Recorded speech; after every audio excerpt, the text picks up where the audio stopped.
How to 10x the amount of meetings you are booking with cold email overnight, no BS guide. We're going to talk about exactly that, how to literally and actually 10x the amount of meetings you're booking every single month. If you're booking one meeting a month, you will have the step-by-step guide to book 10 meetings a month. Now, why does this matter? Why is this important? Why should you stick around and watch the entire video? Well, the more meetings you generate, the more money you will make. To make more money, you need to know how to book more meetings. There's a process involved in being able to do that, especially with cold email. It doesn't just happen. We need to know how to send more emails at scale without things breaking. Cold email is a very linear game. You send more emails, you book more meetings, you make more money, and you make your clients more money. So, who am I? Why am I even qualified to speak on this? Why should you listen to me at all? My name is Pablo Melando. I'm the founder of Vintascale. We generate leads for our clients using cold email. We send anywhere between 10 to 30,000 emails a month. We got to this point very quickly. In the last 30 days, we have significantly increased the amount of replies we're getting and meetings we are booking using everything I'm about to talk about in this video. All in all, it's because we figured out how to send more emails sustainably. Now, there are 6 things that matter here if you want to do cold email at any sort of high level. Number 1, infrastructure. The infrastructure are your domains, your inboxes, so on and so forth. I'm going to assume you know what you're doing here. I'm not going to go too in depth on the infrastructure part because this isn't a fully beginner video. I'm assuming that you are already sending cold emails and perhaps you are just looking to learn how to become better at it and get better results. The important thing here is that for total beginners, when they aren't seeing results, they blame everything on deliverability. Oh my God, I have a deliverability issue. Everything somehow becomes a deliverability issue. I know this because I was doing this. It's like the cop out in cold email. Not getting the reply rates, not getting the positive reply rates you want, not getting the meetings booked you want.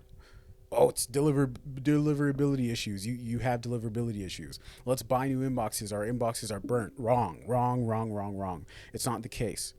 Your inboxes are probably fine, especially if you're sending anything under 1,000 emails a day. You don't have deliverability issues, I promise you. You probably have an offer or copy issue. You probably have an offer, copy, or lead list issue. Usually a lead list issue, meaning you're targeting wrong. And we'll talk about that. I've talked about that extensively in depth in other videos, and I will talk about it somewhat briefly in this video as well. Again, everything I'm talking about in this video, I know this to be a fact because I've had to figure out how to get over this myself. Nobody helped me. I've had to research it myself, and I've documented everything so that whenever I continue to run into the problem in the future, I had the exact blueprint.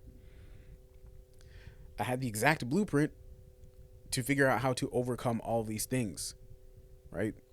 To figure out how to overcome all these things. This is probably lagging. I'm sorry. It's important that I show you that I actually do and what I'm talking about, and I have this written down and tracked. This is how we overcome these things very quickly. All right, back to business. With infrastructure, this is all you need to know. If you are using Google Workspace or Microsoft Outlook inboxes, you are fine. Let's not worry about this anymore. Let's not worry about the deliverability stuff anymore. It's a marketing tactic. It's a marketing gimmick more than anything. Oh, we'll fix your deliverability and blah, blah, blah. If you're using Google Workspace inboxes or Microsoft Outlook inboxes, no matter the reseller you bought them from, you are fine. Let's not worry about this anymore. By and large, in the cold, and if you're not sending 1 million emails per inbox, you're fine. By and large, in the cold email space, in the industry, we've figured this part out. It's hard to mess this stuff up. It's hard to mess up the deliverability. It's hard. It's really hard to burn an inbox. You have to have the intent of burning your inbox for it to happen. It's very hard to burn an inbox sending under 1,000 emails a day. I promise you. We'll talk about how to make sense of the data and the analytics and low reply rates and all that stuff later on in this video. The whole point here is you just need the infrastructure to be able to send more emails.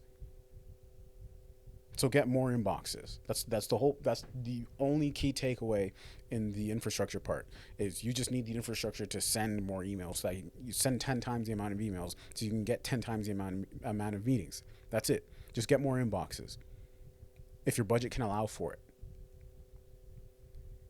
2 inboxes per domain. 2 email addresses per domain. Get more inboxes and get more domains. 2 inboxes per domain. That's it. Just do the backwards math. You're smart enough to figure that out. You guys are smart. If you want 10 times the amount of meetings for you or for your clients, if you want 10 times the amount of meetings that you're getting right now, get the infrastructure necessary to send 10 times the amount of emails. That's it. That's the whole equation, the whole problem solved. It's not magic. Cold email, for better or worse, is a very linear game. It's very, very, very predictable. That's part of your whole selling point to your clients is it's very predictable. We can calculate down to the decimal pretty much how many meetings we're going to get you this month or how many meetings we can get for ourselves this month. But that's just one piece of the pie, the infrastructure. So we have the inboxes. Cool. Now, where do we get all the leads from? Right? So let's talk about that. So let's talk about lead list building and your TAM, your total addressable market. Why am I talking about this now? Why am I introducing this now here in this part of the video in this order?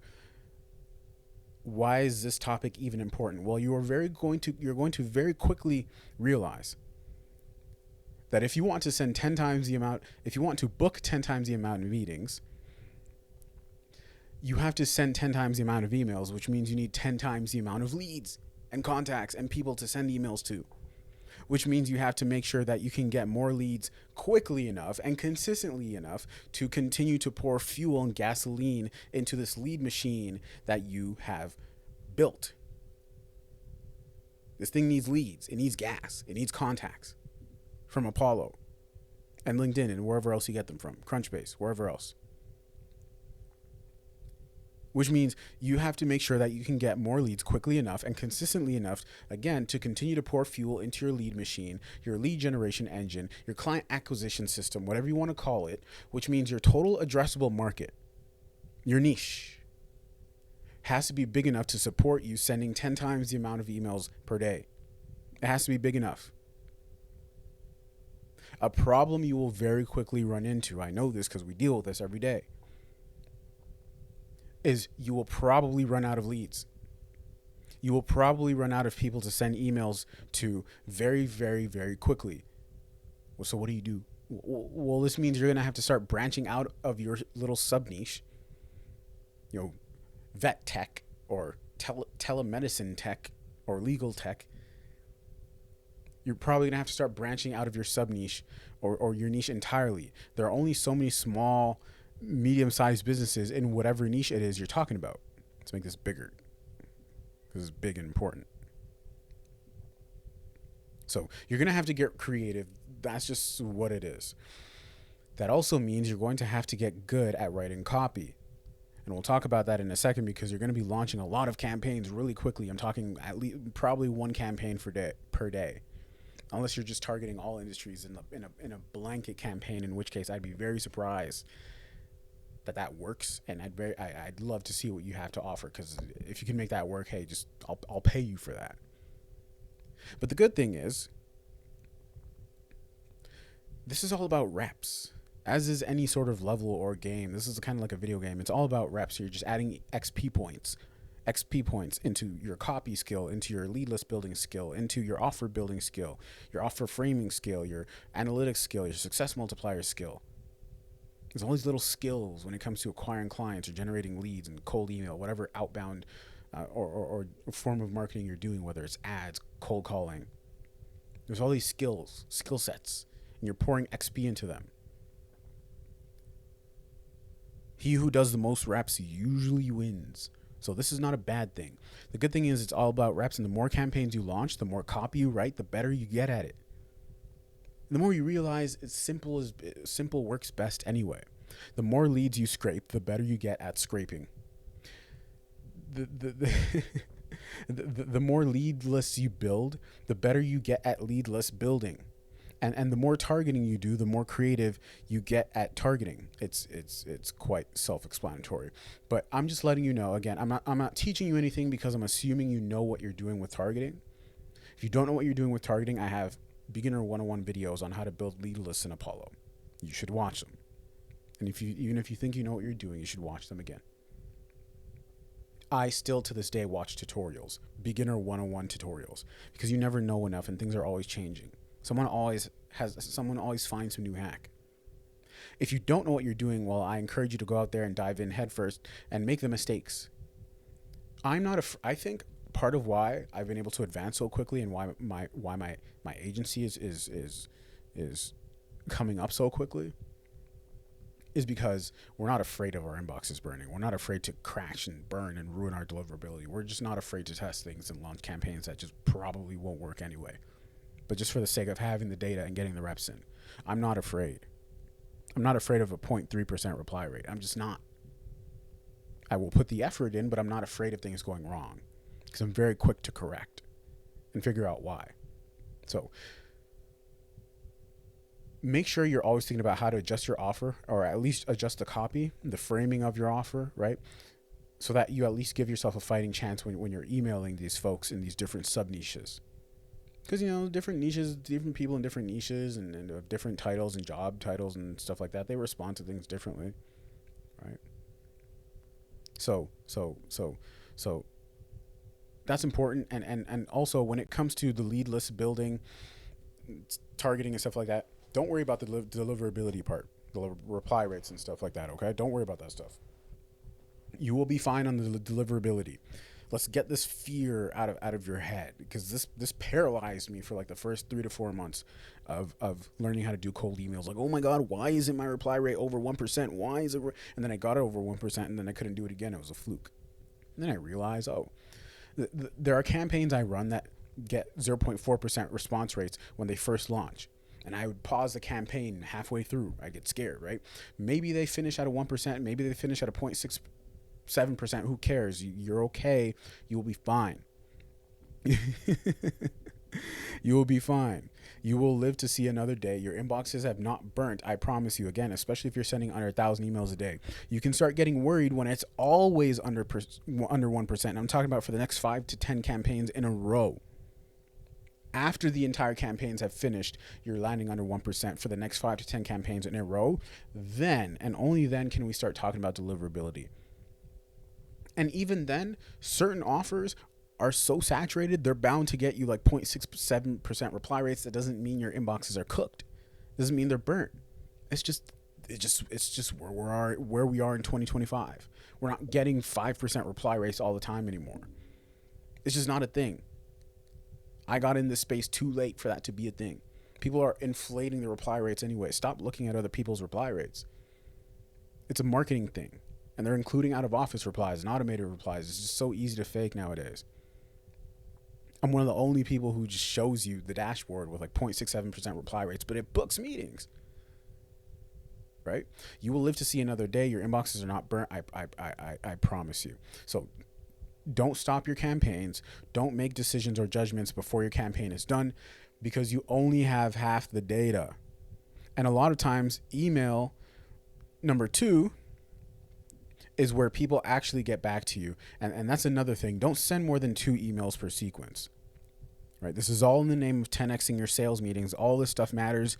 Do what I say, you will get 10x the amount of meetings. Email 2 is when people actually get back to you a lot of times, and that's another thing. Don't send more than 2 emails per sequence. If you're going to be sending a lot of emails, you want to avoid being marked as spam. How do you avoid being marked as spam? By not annoying people who aren't interested in your offer. How do you avoid people who aren't interested? Don't send more than 2 emails. All in all, just know that this part is going to be messy. Sourcing leads, figuring out what leads, what new niches or markets you should target. It's all going to be messy. There's going to be some days where you just couldn't figure it out in time, and so you have to skip launching a campaign that day. It's fine. It's fine. It's part of the game. Use ChatGPT to help you figure out which leads you should be targeting.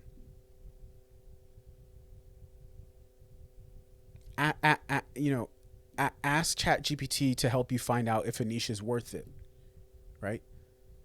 And then test it, launch it, see if they're responsive. Don't judge off of one campaign. Launch another one. Launch another one. Per sub niche, launch 2 or 3 per sub niche. Get creative, right? If you're gonna launch a campaign for lawyers, launch it in legal tech. So B2B SaaS for lawyers, and then try 2 to 3 different angles. So maybe a lead magnet, maybe a Loom campaign, whatever, a direct pitch. And then maybe for boutiques, maybe for larger firms within legal tech, just launch. This is about reps. He who launches the most campaigns is the best, wins, gets most meetings. Sometimes it's better to just get a campaign out there and have it suck than to not launch anything at all, because when you launch a campaign, you learn and you learn what that niche is about or how to do better next time, and you can check it off your list. Number 3, offer. So if you want to have a fighting chance at booking 10 times the amount of meetings that you're booking right now, if you want to go from 1 to 10 or 2 to 20 per month, you need an offer that works. I'm assuming you already have an offer at this point, because again, this is not a beginner 101 video. This is like a 102 or a 201, however that goes. It's been a while since I've been in school. If you don't have an offer that works, if you don't have an offer period, just copy someone's offer. That works.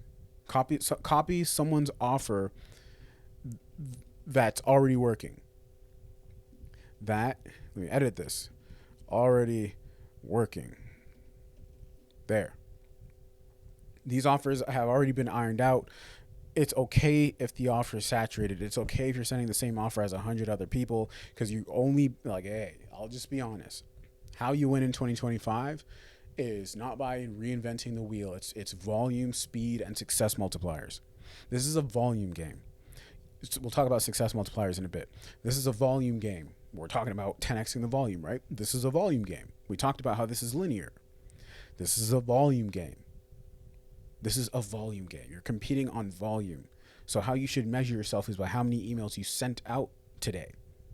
And write that down. Get a calendar. I have a calendar printed, and I write down, today's date, how many emails sent. Tomorrow, I'll write down how many emails sent at the end of the day.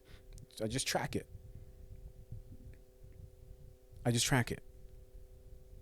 That's probably my biggest input success metric, however you call it. One of the best predictors of success for that month. The offer has to work for cold traffic. You've heard this before. Other people have said this before. If you're in this space, you found this video. Ideally, the offer is performance-based, or there's some kind of risk reversal / guarantee in there. If you're not, Gary Vee or Alex Hormozi. This offer stuff, what I'm hinting at here, alluding to here, this has been covered enough by most people, so I'm not going to get too into it. I'm not an offer god. But just make sure you state this stuff in there, that it's performance-based, that it's a risk reversal, whatever it is. Don't be afraid of using the word guarantee verbatim in your emails. This whole idea of not using the word guarantee and stuff like that, this became like this taboo thing in cold email ever since people discovered spam word detectors. Just put it in there if it's necessary. Some of my most dumbed down emails have been my best performing emails when I'm not so obsessed about not using those words, right? So someone out there needs your offer. Get it to them. You don't have to reinvent the wheel. You don't got to duck and dodge these spam words like it's like Indiana Jones with the lasers protecting the treasure. In fact, you'll be wasting your time trying to reinvent the wheel, right?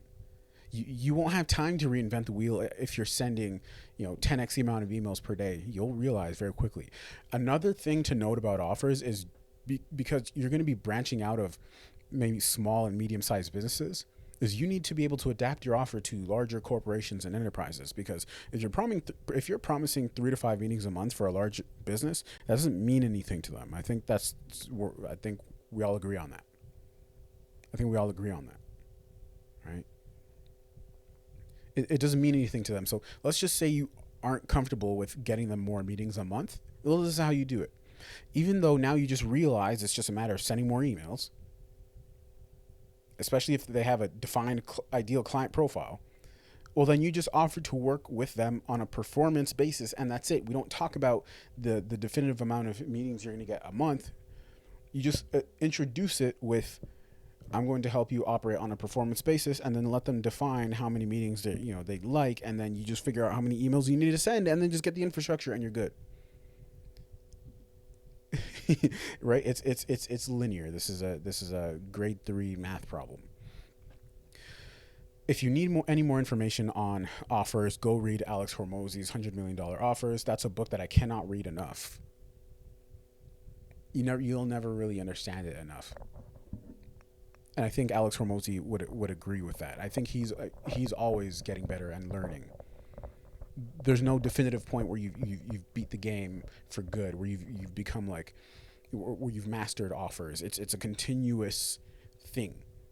There are always new ways to do copywriting, to do offer building, lead list targeting, all these things. So go watch other folks who are expert in offers. I'm not like a god. I'm not a god. I'm not an expert in this. I'm a student of the game.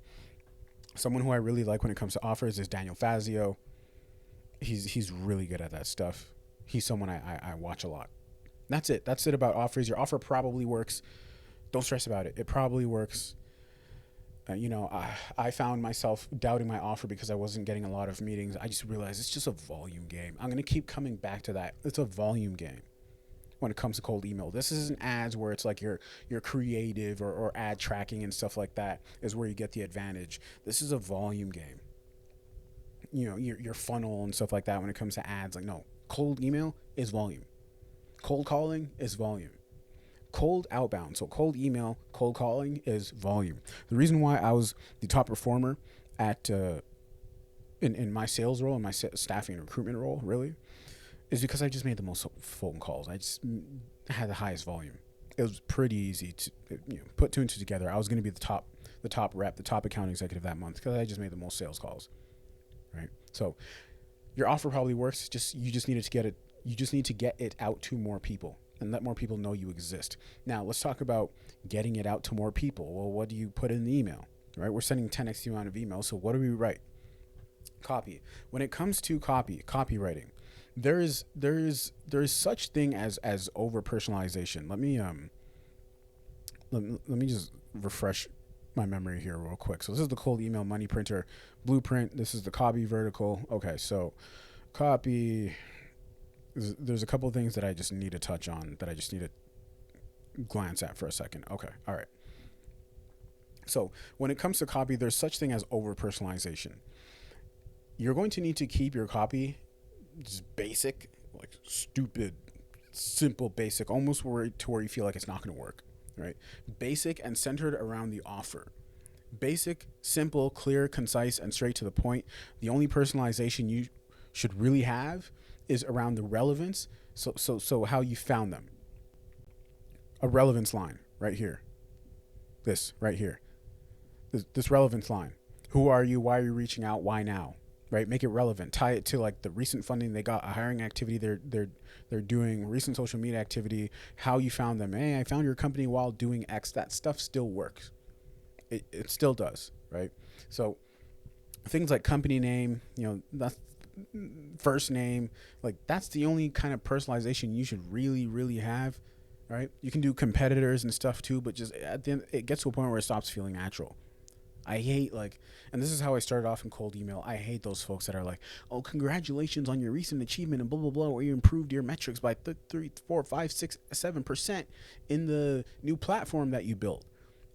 It's so fake. It's insane. I would throw that straight in the trash. I wouldn't even respond to that. And people really think that stuff works. It only works because volume, but hey, we can make your success rate a lot higher by just avoiding all that stuff. Notice how people send emails. If you've ever worked in a corporate environment, I've worked in several. If you just look at how the emails are structured and what they look like in between, within the company, from colleague A to colleague B, it's like a one-liner with punctuation mistakes and all lowercase. It just looks like it's just no effort whatsoever. Let's get closer to that. You'll be a lot more successful getting closer to that than making thinking you're doing like some all-star home run cold email, right? So things like company name, first name, that's about all the personalization you should really have. Maybe location or state if you want to make it feel local. The rest, in terms of making your copy work, is about spin tags. It's about spin tax because you cannot afford to have Google or Outlook fingerprinting your copy. Meaning you can't have their spam filters detecting that you're sending the exact same email out over and over and over thousands of times. You can't be doing that. You can't send the exact same email over and over and over again thousands of times. You can't have carbon copies if you want to be able to survive and do this sustainably for longer than 4 or 5 days, sending 10x the amount of volume. You need spin tax. You need spin tax. And that's probably the most important thing when you're sending volume is spin tax. Other than that, just keep the copy simple. Keep the copy simple. Your most important tool here for like the personalization and stuff like that is going to be clay.com. I've made a video on this. I'll make future videos on clay.com. But in previous videos, one of my first few videos, I've shown my entire workflow. I've actually done this several times. It's actually very simple. You know what? Here, let me just give you a super quick glance. It's going to lag, but this is my whole workflow. This is it. I only have about 5 or 6 columns where it's using AI, and it's just using AI to make sure their emails are valid and give me a company summary. But other than that, like it's stupid simple. It's very simple. Hold on, it's lagging. Most of the data you see in here just came from the original spreadsheet from Apollo. So less is more. Don't do anything fancy. Listen, do not use N8N. Do not use make.com. You cannot do cold email at scale at this level using N8N or make.com. It is a marketing gimmick that these AI gurus have sold you. Anybody who does cold email at a high level knows that doesn't work. That you need to get good with clay.com. What's going to happen if you use N8N or make.com is it's going to take you 1 billion years. It's going to take you tens of hours to clean the leads and filter them, and you can't even see what's going on because it's in little modules. You can't see what's going on. Clay.com, you can see line by line by line what's going on. Make.com, you got to click into each individual module and scroll down. It sucks. It's dumb. It's stupid. You want to book 10 times the amount of meetings. You got to send 10 times the amount of emails. You're not gonna be able to do that using make.com or N8N. It's dumb. Anybody, I promise you, anybody who does cold email at scale with proof is not using N8N or make.com. I just know because I do this. And I observe other people who really do this, and we all use clay.com. So you need to get good with clay.com. The good thing is it's very easy to get good at. It takes you, a few hours to get good with or develop a sufficient amount of competence with. If you want to know how I use clay.com, I've made a video on this. I've shown my entire workflow multiple times. I just did in this video, but in other videos I go more in depth on my workflow. Long story short, as soon as I export the lead list from Apollo, or as soon as I scrape the lead list from Apollo and I download that spreadsheet, I upload that spreadsheet into Clay, and it just runs by itself. I have it set to auto run.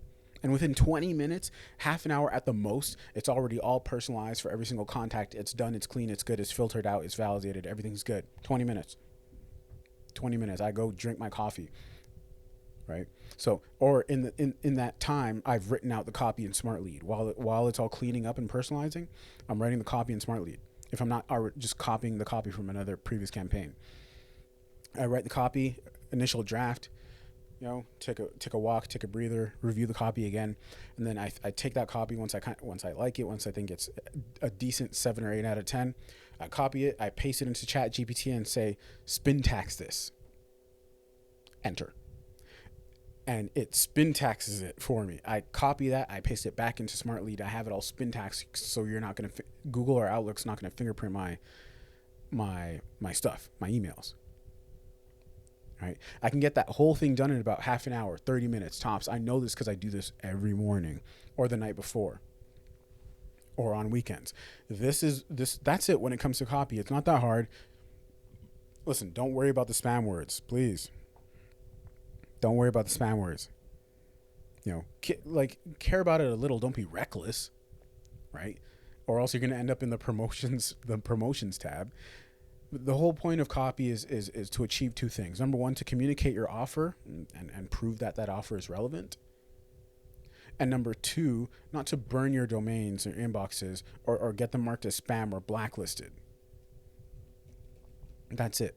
And how you achieve that avoidance of getting your inboxes and domains blacklisted and marked as spam and burnt is with spin tax. It's by spin taxing the little personalization things like company name and first name and all that fun stuff, and then spin taxing. That's it with copy. There's no fancy copy stuff, especially folks who start getting getting into to cold email, right? It's a myth. It's a myth. It's a myth. This here. This is important to know, um, especially for folks who just started getting into cold email. They think copywriting is everything. They gotta become a master copywriter. How you become a master copywriter is by learning how to communicate things in a stupidly simple way. The more you do cold email, the more you realize that copy is not the number one factor, or even the number two factor, or even the number three factor when it comes to being successful at cold email and booking more meetings. You actually have to make this lose importance in your mind. You actually have to make this become not important whatsoever in your mind. Copy is just the framing and the words and just communicating. It's just talking. It's just talking, but the most important things are what you're talking about. It's the offer. It's your lead list, so who you're talking to. If we think about just talking to someone on the street, the truest form of cold approach, right? It's what you're talking about and who you're talking to. And then the things you're doing outside of cold email, which I call your success multipliers, which we will talk about next. Copy, right, is next to last because anyone can use a template to get their point across, especially in 2025. But that's it. You don't have to have magical copy. That's it. Right. The real thing about copy at scale is just making sure your stuff doesn't get fingerprinted, so that you can at least make it past Google and Microsoft spam filters. And so now you're playing with the mental spam filters of the prospect you're emailing. What happens if you ignore all this stuff that I'm saying? You do the opposite of what I'm saying, or you just turn off this video and you decide to start doing things on your own because you think you know enough. And I know enough to know I never know enough. But what will happen is you'll get the infrastructure, you'll spend all this money, you'll start sending 10 times the amount of emails. So if you start at 1,000 emails a day, you'll send 10,000 emails a day, and then you'll start on Monday, and then by Thursday or Friday, your inboxes are all burnt and cooked. Right? So now let's talk about success multipliers.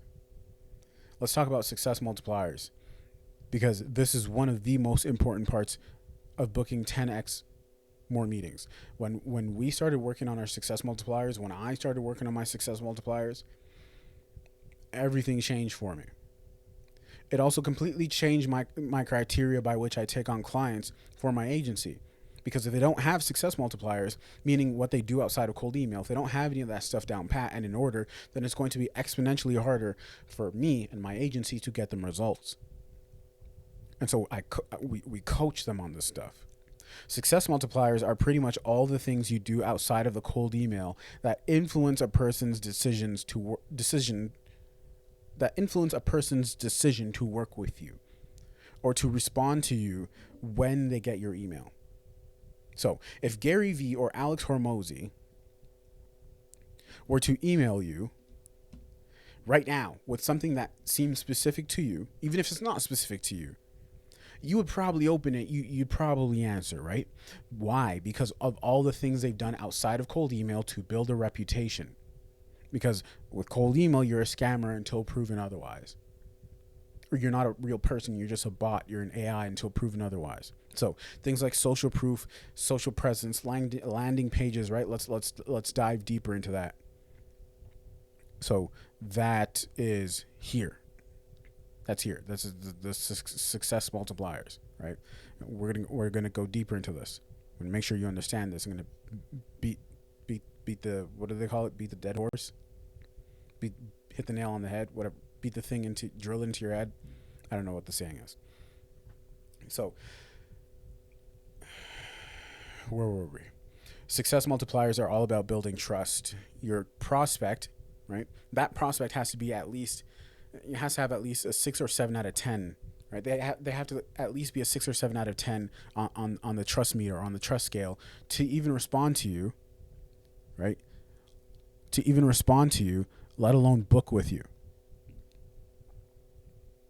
And then at least a 9 or 8 out of 10 an 8 or 9 out of 10 to close when they're on the call, at least. Meaning you got to get a lot of things right. And you can't afford to rely on luck. You need to know what you're doing. We need to make this systematic. This is about creating a client acquisition, a lead generation system. Success multipliers include the following. Social proof, right? So social proof, the number one way you build social proof is with client video testimonials. If you don't do that, if you don't have client video testimonials, you better be posting a lot of content about how you would do things, or tutorials or internal case studies to demonstrate competence. It's very good that you do that. It actually really does look good. So social proof, right? Next is social presence. So this is really about speaking on the topic often and building yourself out as an authority. How do you do that? You speak on something often and you be everywhere, because that's what's going to happen, right? You speak on something often, you be everywhere. You're going to start being the first person who's top of mind anytime a potential prospect or customer thinks about leads or thinks about cold email or whatever it is. They're going to think of you. You're going to start becoming the go-to mind. You're going to start associating yourself with cold email in their minds. And then third is your landing page. So with the landing page, two things are important here. Number one is the quality of the landing page, which is not hard to achieve in 2025. Just use a landing page builder. Number two, and most importantly on the landing page, is the video sales letter. Your VSL is a must-have. The reason why all these are important is because when the person you're emailing sees your email, opens it, and even remotely considers your offer, the first thing they're going to do is they're going to Google you. They're going to see if you're a real person. They're going to see if you talk about this thing. They're going to check to see if you talk about this thing. They're going to see how often you talk about it. Did you just start this business yesterday? I mean, everyone starts somewhere, right? Everyone starts somewhere. But these are success multipliers, meaning it doesn't just add 1 point or 2 points. It compounds. It multiplies your chances of success, which you're going to need if you're sending that many emails, because you're going to have to pay your bills. You're going to have to cover the cost of infrastructure. So this is important. It doesn't add up linearly. It compounds. It's exponential. It compounds your results. I started doing this, and within a couple of weeks, I really started to see my reply rates shoot through the roof, and the number of meetings booked as well started to shoot through the roof. It wasn't because my copy magically changed. My offers stayed the same. My targeting got better. My copy didn't magically change. My copy didn't magically change. My offer stayed the same. My targeting got better. Yes, sure. But it was this stuff. It was the success multipliers, and I knew it was. I just knew because nothing else had changed as dramatically in all the things I was doing with cold email, except for my success multipliers. So you better be posting content, and it better be everywhere, because all these things add up. It's not a myth. It's true. This is what people actually do when you cold email them, is they look you up. Why wouldn't they? Especially if they're offering something like you might be offering, which is to help a business. Your landing page adds 1 point. Your internal case studies add another point. Your tutorials add another point. How you would do X adds another point. All to that trust meter of getting you to I can't speak today. Of getting them to at least a 6 or 7 out of 10. Sending looms adds another point. Speaking on the topic often adds another point. Client video testimonials adds another point. Right? Adds another point. So VSLs add a couple of points, and then all these get you to the prospect to maybe a 7 or 8 on the trust factor scale, which is enough for them to book a meeting with you and close. Always remember that trust meter. Always remember that trust meter. So always think out of 10, where are they? You have to get them at as close to a 7 or 8 out of 10 for them to book a meeting with you. And you do that by not just seeming like a robot or random cold email, because you are a scammer, again, until proven otherwise. Anyone can be behind a cold email if you think about it. And especially if they don't recognize your name, you're not at the top of the marketing space. You're not a Gary Vee or an Alex Hormozy. You better be spending hours every day working on your success multipliers. This is part of why I'm making this video right now. This video is a sales asset. It's a success multiplier. It might get 5 views, but at least it exists, and it's proof, and it adds context. It helps paint the picture of who I am and what I do. Now, we've talked about a lot of things. We talked about a lot of things in this video. Now we need to talk about the data analytics, how to make sense of everything going on, because a lot of stuff is going to start happening when you send 10x the amount of emails so that you get 10x the amount of meetings. A lot of stuff is going to start happening. So let's talk about the data analytics. This is also important. We'll close off with this. Data analytics. If you want to book 10 times the amount of meetings, I don't know why it says readings. If you want to book 10 times the amount of meetings, we already established that we're sending 10 times the amount of emails, right? So you need to know how that affects the data you get, because you're going to be chucking a lot of things to deliverability issues when you're not patient enough, when you're not strategic enough, and when you're not able to read the data. You're just going to start saying, oh, well, we have deliverability issues. When you have low reply rates, it's not because your inboxes are burnt. It could be due to things like how you framed your offer, your copy, who you're sending it to, all these things. So what you're going to need to do is pay very close attention to the data of each campaign and track everything you did in building the campaign. So track the type of company you're emailing in this campaign, the headcount, the offer, the type of campaign it is, whether it's a Loom/video campaign, a lead magnet campaign, or a direct pitch/direct response campaign. You need to track all these things, because all these things will put your data into perspective. You don't need to always get over a 1% or 2% reply rate, especially if you're leading with a saturated offer, or you're targeting bigger businesses, or whatever it is, or like B2B SaaS, which is infamous for being tough to crack, because they get this stuff all the time. I speak to my clients about this stuff. They tell me they get bombarded with lead generation emails. Why do you think they respond to me? It's because of the success multipliers and all the stuff we talked about in this video. So in these cases, getting a 0.6% reply rate is fine. It's okay. Things aren't broken. It's not the end of the world. When you're getting a low reply rate but a high positive reply rate, what does that mean? How do you continue to scale that? When you're getting a high reply rate but a low positive reply rate, what does that mean? How do you scale that? You need to figure out what that means for you specifically, because you have to account for everything. Let's go back to this. Like if you look at this really closely, these are my notes. These are my notes. I'm pretty sure I built this section, this analytics vertical, live on a YouTube video. I'm pretty sure it's one of my videos where I built this live. But this is me assessing a campaign that I was building live on YouTube. I built it live, or I recorded myself building it. I launched it.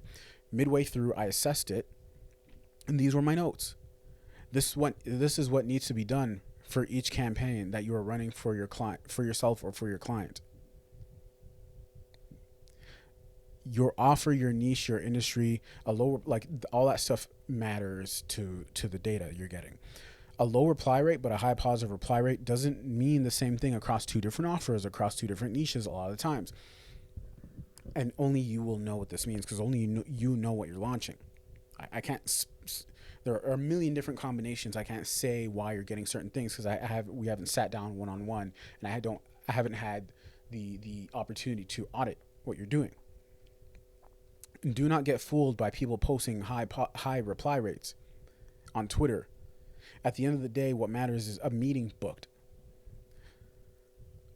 I'd rather a low reply rate of 0.6 or 0.7%, but a high positive reply rate of 30% or more, because it means I'm that much closer to booking a meeting. But if that high positive reply rate is only because you're promoting a lead magnet and then you can't convert the lead magnet to the Loom video into meetings, well, then we have a problem. You see how all this stuff can very easily just be a marketing gimmick to get Twitter followers? There's a leak somewhere here. So again, I can't tell you what to think, but I can show you how to think. And how to think, how you make sense of this stuff is just by tracking everything leading up to it, and caring about it, right? Because all these things matter. The offer matters. It's the most important thing, and then who you're sending it to is second most important. So your lead list and your targeting, right? And just pay very close attention to where the leaks are in the conversion cycle, in the funnel. Pay very close attention to where you're losing people. Pay very close attention to what changed.